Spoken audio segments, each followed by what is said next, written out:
Hello all, இன்றைக்கி நம்ம சென்னா வச்சு ஒரு புலாவ் செய்ய போகிறோம். வாங்க பார்க்கலாம். ஃபர்ஸ்ட் ஒரு கிளாஸ் அரிசி எடுத்து, பாஸ்மதி ரைஸ் எடுத்து நம்ம ஊற வச்சுக்கலாம். ஒரு 15 மினிட்ஸ்க்கு கிட்ட ஊற வச்சுக்கலாம்.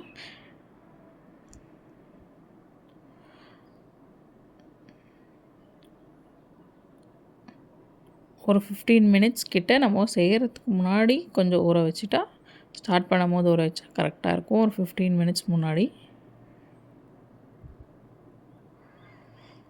நம்ம தண்ணியில் நல்லா ஊற வச்சு சோக் பண்ணி வச்சுக்கலாம். இப்போ ஒரு பாத்திரத்தில் தேவையான அளவுக்கு எண்ணெய்,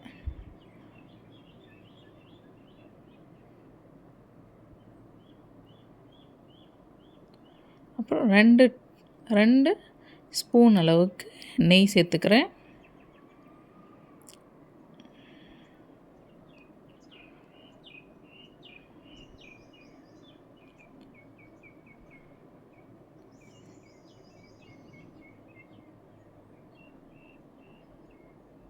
நெய் சேர்த்துட்டு கொஞ்சம் ஹீட் ஆனோடனே, எண்ணெய் சூடான உடனே நம்ம தேவையான ஸ்பைசஸ்லாம் ஆட் பண்ணிக்கலாம்.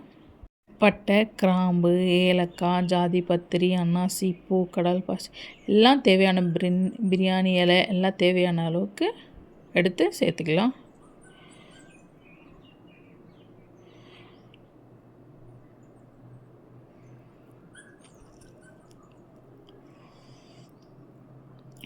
மூணு பெரிய வெங்காயம் கட் பண்ணி வச்சுருக்கேன்.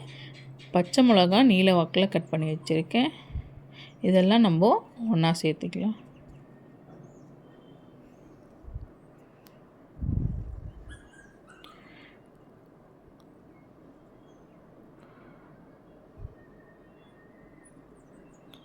நல்ல வெங்காயம் நல்லா வதங்கட்டும்.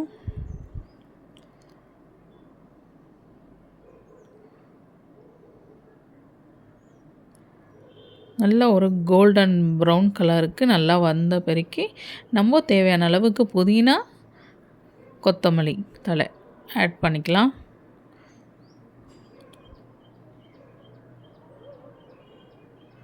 ஆட் பண்ணிவிட்டு இங்கே நம்ம ஒரு 2 ஸ்பூன் அளவுக்கு ஜிஞ்சர் கார்லிக் பேஸ்ட் ஆட் பண்ணிக்கலாம். இஞ்சி பூண்டு விழுது.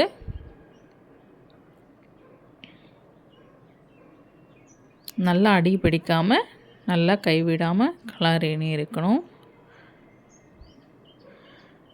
அதுக்கப்புறம் இங்கே உருளைக்கிழங்கும் பீன்ஸும் கட் பண்ணி சேர்த்துக்கலாம். இங்கே சென்னா பாயில் பண்ணி 1/2 கப் அளவுக்கு சேர்த்துக்கிறேன். இதுக்கு மெயினான இன்க்ரீடியன்ட் ஒன்று இது சென்னா. கரம் மசாலா கொஞ்சம், அப்புறம் தனியாத்தூள் கொஞ்சம், ஆஃப் லைமில் கொஞ்சமாக சேர்த்துக்கிறேன்.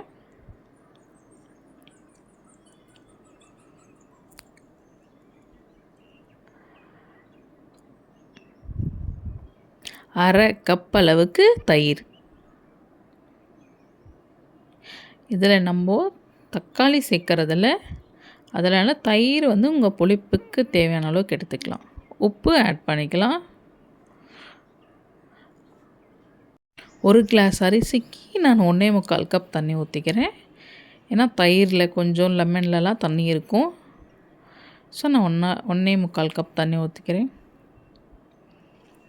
நல்லா கொதித்து வந்தோடனே நல்லா அந்த பபிள்ஸ் எல்லாம் வந்தோடனே நம்ம அரிசி சேர்த்துக்கலாம்.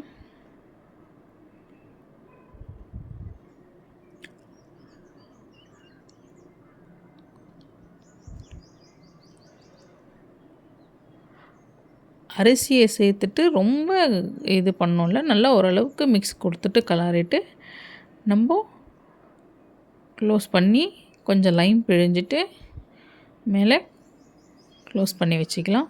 இங்கே ஒரு பாத்திரத்தில் 1 ஸ்பூன் அளவுக்கு நெய் சேர்த்துட்டு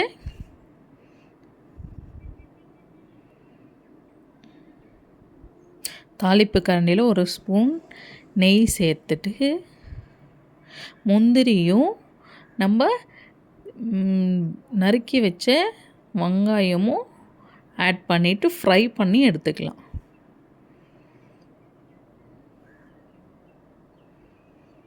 இப்போ நம்ம டம் போடலாம். டம் போட்டுட்டு நம்ம ஃப்ரை பண்ணி வச்ச ஆனியனும் கேஷ்யூஸும் மேலே ஆட் பண்ணிக்கலாம்.